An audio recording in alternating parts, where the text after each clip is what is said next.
Maytag Refrigerator Troubleshooting. If you're looking for help fixing your Maytag refrigerator, look no further. Our comprehensive Maytag Refrigerator Troubleshooting Guide will explain common issues, provide tips, and show you how to read your model's error codes. The refrigerator isn't cooling or is too warm. There may be a simple reason why your fridge isn't as cold as you expect. If it's just been installed, you've recently loaded in a lot of food, or the doors have been opened a lot that day. You may need to wait up to 24 hours for the temperature to drop back down. If not, run through these other steps to narrow down the cause.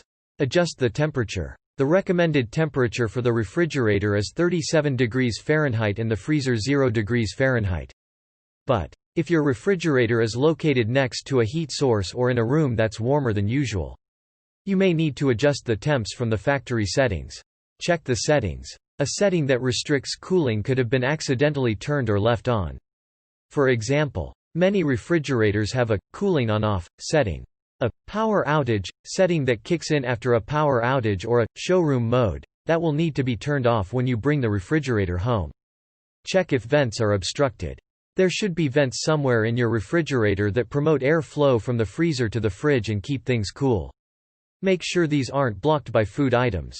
The ice maker isn't making enough ice. A standard ice maker should produce about 3 pounds of ice a day. If your refrigerator was just installed, it may take 24 hours for ice production to begin and up to 3 days for full ice production. If a large amount was recently removed, it could take 24 hours to fully replenish.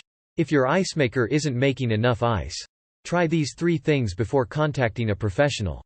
Make sure the ice maker is turned on. Sometimes an ice maker can get accidentally turned off.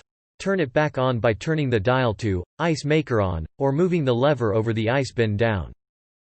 Check if the water line is kinked. Locate the water line behind the fridge. If it's looped or kinked, straighten it to enhance water flow. Make sure water shut-off valves are fully open.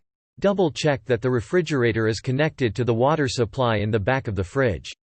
If so, make sure all water shut-off valves are fully open. The main valve is usually located under the sink, in the cabinet next to the refrigerator, or in the basement, while additional valves may exist in the tubing. Excess moisture in the fridge or frost in the freezer.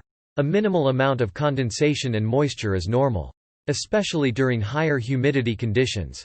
To avoid excess moisture buildup, limit door openings. Get all items out at one time.